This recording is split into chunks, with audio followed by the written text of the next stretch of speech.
2, 1, turn on the light.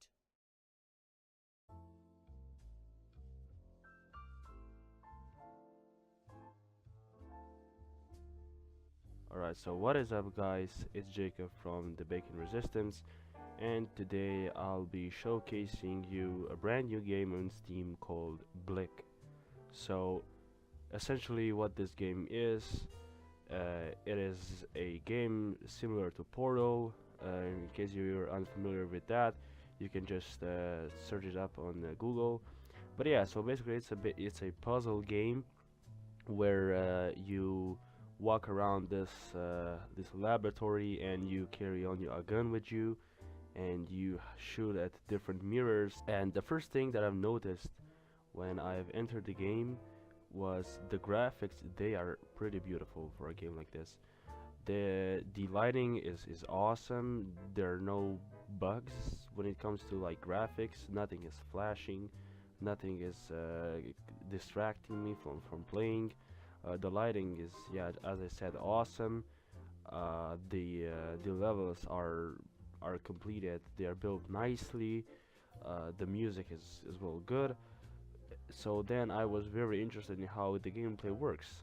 So at the first, the levels are gonna be pretty easy, and like at level 10, that's at the point where things get kind of hard. So it will take you some time to figure out the mechanics of the game, as well as to figure out every level and how to finish every one of them. But yeah, this is just a fun game to play. Like if you're bored or if you have nothing to do, definitely recommend you trying out this game. So the game has some storyline here. Basically, you are a student in one of the best educational institutions in the world. You are taught to arrange platforms which will undoubtedly be useful in the future profession. The student's task is to complete the study program course by solving all the puzzles and passing the final test. So basically you have to be smart and very diligent. There are many requirements for the game. The minimum requirement 2 gigabytes of RAM, and the recommended amount is 6 gigabytes of RAM. You don't need to have a great graphics card to run the game, as well as you don't need a very good CPU.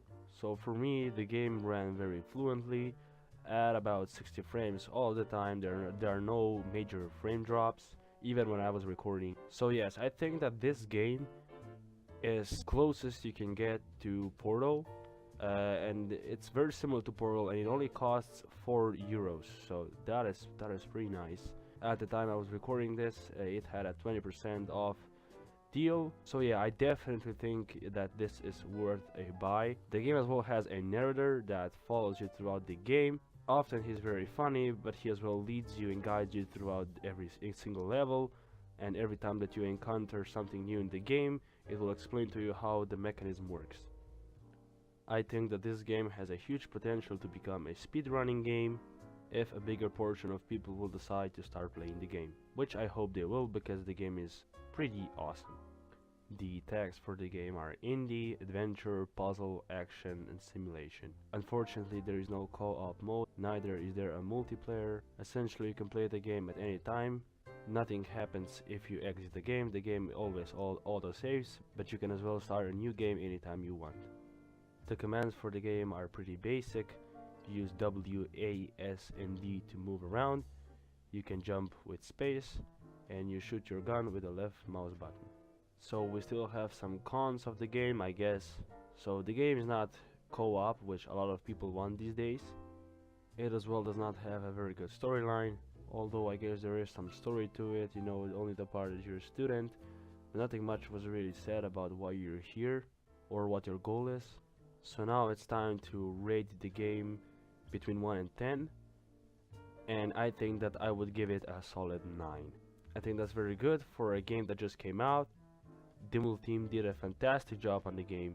I hope they keep on developing games like this so that people can enjoy them.